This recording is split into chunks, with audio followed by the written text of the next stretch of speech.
नेताओं, विधायकों, सांसदों और चुने हुए जनप्रतिनिधियों के खिलाफ सबसे ज्यादा आपराधिक मामले उत्तर प्रदेश में लंबित हैं। हिंदी बेल्ट, खासतौर पर यूपी ने 1960 के दशक में डकैतों के आतंक का दौर भी देखा है, लेकिन धीरे धीरे डकैतों की जगह अब दबंगों और गैंगस्टरों ने ले ली है।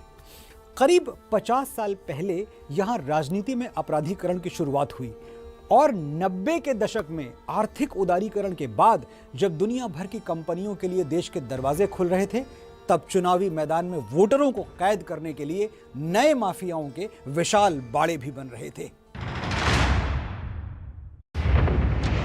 उत्तर प्रदेश के आपराधिक भूगोल की पूर्वांचल धुरी माना जाता है।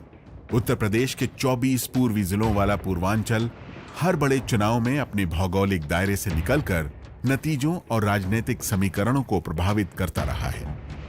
पूर्वांचल की खास बात यह भी है कि यहां राजनीति में संगठित माफिया का दबदबा है।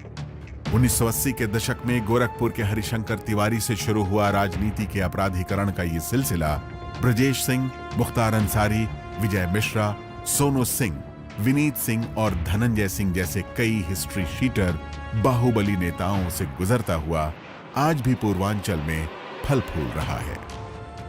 अपने परिजनों के लिए भी पंचायत से लेकर लोकसभा तक के पद सुनिश्चित करने वाले पूर्वांचल के ये बाहुबली नेता अपने इलाके में गहरी पैठ रखते हैं। मुख्तार अंसारी समाजवादी पार्टी और बहुजन समाज पार्टी के टिकट पर विधायक रह चुके हैं। वहीं उनके बड़े भाई अफजाल अंसारी भी 4 बार विधायक रहे हैं। माफिया डॉन ब्रजेश सिंह के बड़े भाई उदयनाथ सिंह विधान परिषद के सदस्य थे और उनके बेटे सुशील सिंह विधायक। यूपी के पूर्वांचल में गोरखपुर, कुशीनगर, महाराजगंज से शुरू होने वाला राजनीतिक बाहुबल का यह प्रभाव फैजाबाद, अयोध्या, प्रतापगढ़, मिर्जापुर, गाजीपुर, मऊ, बलिया, भदोही, जौनपुर, सोनभद्र और चंदौली से होता हुआ आगे बनारस और प्रयागराज तक जाता है। दरअसल 26 लोकसभा और 130 विधानसभा सीटों वाले पूर्वांचल की राजनीति की तस्वीर गुंडे, माफिया और खूनी गैंग वॉर के बगैर पूरी नहीं होती। इसी पूर्वांचल में मुख्तार अंसारी ने बनारस, गाजीपुर, मऊ और जौनपुर से लेकर बलिया तक अपना वर्चस्व कायम किया है। इन इलाकों में मुख्तार अंसारी का असर इसी बात से जाहिर है कि वो 5 बार चुनाव लड़कर विधानसभा में पहुंच चुका है और 3 बार तो उसने जेल में रहते हुए विरोधियों को हराया है। देखिए, मुख्तार का जो अगर हम 2017 के रिकॉर्ड को देखें, चुनाव आयोग के रिकॉर्ड को देखें, तो उन्होंने अपना जो हलफनामा दिया है उसमें 16-17 मामले उनके ऊपर दर्ज है और उसमें वो सारे केस हैं जो सामान्य तौर पे अपराध की दुनिया में कम लोगों पे होते हैं। राजनीति में अपराधीकरण का दीमक हमारे लोकतंत्र की नींव को लगातार खोखला कर रहा है, लेकिन इसके लिए किसी एक व्यक्ति, राजनीतिक दल या किसी एक वजह को जिम्मेदार नहीं ठहराया जा सकता। दरअसल राजनीति में बाहुबलियों, माफियाओं या अपराधियों के आने की कई वजहें हैं। इसमें कई तरह के एंगल हैं। हर राजनीतिक दल चुनाव जीतना चाहता है और इसी का फायदा अपराधी उठाते हैं। अपराधियों का अपने इलाके में दबदबा रहने से उनके चुनाव जीतने की संभावना ज्यादा रहती है और इसीलिए पार्टियां भी उन्हें टिकट देती हैं। बाहुबली या माफिया पार्टियों को चुनाव लड़ने के लिए पैसा देकर भी टिकट आसानी से हासिल कर लेते हैं, लेकिन चुनावी राजनीति के अखाड़े में अपराधियों की एंट्री इतनी आसानी से नहीं हुई थी। 1960 के दशक में हिंदी भाषी राज्यों के एक बड़े इलाके में डकैतों के आतंक का दौर था, लेकिन धीरे धीरे उनकी जगह गैंगस्टरों और दबंगों ने ले ली। 70 के दशक के आखिरी में जब राजनीति का अपराधीकरण शुरू हुआ, उस वक्त पूर्व प्रधानमंत्री इंदिरा गांधी के पास गोरखपुर में हरिशंकर तिवारी और सिवान गोपालगंज के इलाके में काली पांडे जैसे बाहुबली लोग थे। साल 1985 में वीर बहादुर सिंह की सरकार ने पहली बार उत्तर प्रदेश में संगठित माफिया गिरोहों के खिलाफ कार्यवाही की थी। उसी दौरान गोरखपुर के चर्चित माफिया से मंत्री बने हरिशंकर तिवारी और विधायक वीरेंद्र शाही पर भी गाज गिरी थी। दरअसल 1985 में जब गोरखपुर की चिल्लूपार सीट से हरिशंकर तिवारी जेल में रहते हुए विधायक बने, तो इसके बाद से ही राजनीति के अपराधीकरण को लेकर बहस शुरू हो गई थी। 80 के दशक के बाद जो सियासत में बदलाव आया है, उस सियासत के बदलाव में हमारे पॉलिटिशियन ने अपनी राजनीति, अपनी सीटों को बचाए रखने के लिए इस तरह के बाहुबलियों की मदद लेना शुरू किया। उससे उनका जो मनोबल है वो लगातार बढ़ता गया। जब उनको ये लगा कि साहब हम जब इनके लिए मदद करके इनको हम नेता बना सकते तो हम क्यों नहीं बन सकते। तो इस स्थिति में जो बाहुबली हैं वो राजनीति में सक्रिय हुए हैं। 80 के दशक के बाद ये सारे बदलाव हैं।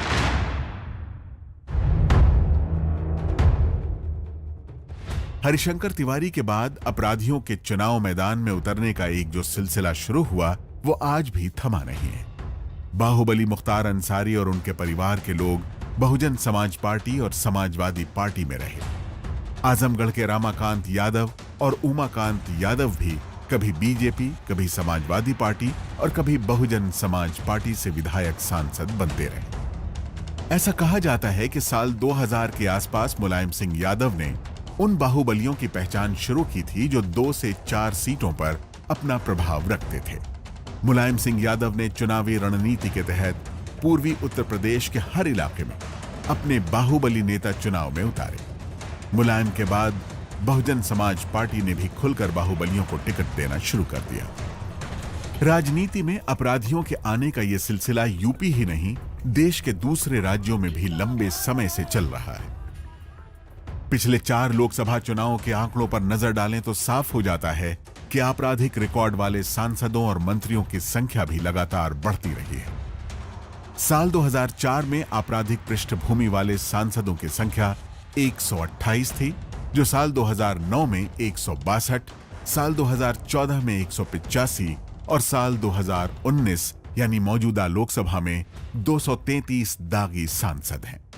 एसोसिएशन फॉर डेमोक्रेटिक रिफॉर्म की रिपोर्ट के मुताबिक साल 2009 में गंभीर आपराधिक मामले वाले सांसदों की संख्या 76 थी, जो 2019 में बढ़कर 159 हो गई है। जाहिर है 2009 से 2019 के बीच के 10 सालों में गंभीर आपराधिक पृष्ठभूमि यानी हत्या, रेप, अपहरण जैसे अपराध में आरोपी सांसदों की संख्या में 109% की बढ़ोतरी देखने को मिली है। अप्रैल 2018 की एडीआर रिपोर्ट के मुताबिक देश के 33% सांसदों और विधायकों पर मुकदमे हैं। 4,845 सांसदों विधायकों के हलफनामों से भी यह सामने आया है कि 1,580 पर आपराधिक मामले दर्ज हैं। लेकिन गौर करने वाली बात यह है कि 5 राज्यों के मौजूदा चुनावों में भी आपराधिक रिकॉर्ड वाले उम्मीदवारों को चुनाव मैदान में उतारने की होड़ मची है। जो माफिया और गुंडे खुद को कानून से भी बड़ा मानते थे, यूपी की भाजपा सरकार ने उन्हें कानून का मतलब समझा दिया है और इसलिए आज चुनाव के इस माहौल में वो पूरी ताकत लगा रहा है कि किसी भी तरह कैसे भी करके उनको सत्ता में वापस आना है। चुनाव में हर बार अपराधीकरण का मुद्दा उठता है, लेकिन चुनाव के बाद कहीं गुम हो जाता है। लोकतंत्र में फैलते अपराधीकरण को काबू में करने के लिए कई आयोग भी बने हैं। मार्च 1993 में सरकार में गृह सचिव रहे एन वोहरा की अध्यक्षता में एक कमेटी भी बनाई गई थी। वोहरा कमेटी ने अपराधियों, नेताओं और अधिकारियों के बीच गठजोड़ की जांच की थी और अपनी रिपोर्ट में कहा था कि नेता अपराधियों का यह गठजोड़ समाज के लिए एक बेहद गंभीर समस्या है और इसे तोड़ने की जरूरत है। चुनाव सुधार को लेकर साल 1998 में इंद्रजीत गुप्ता समिति और 2002 में वेंकट चलैया समिति की रिपोर्ट भी सामने आई है। लेकिन राजनीति में अपराधीकरण आज भी नहीं रुका है और यही वजह है कि राजनीति में बढ़ते अपराधीकरण पर चिंता जाहिर करते हुए 4 साल पहले 2018 में भी सुप्रीम कोर्ट ने कहा था कि संसद यानी सरकार को इस कैंसर का इलाज करना चाहिए।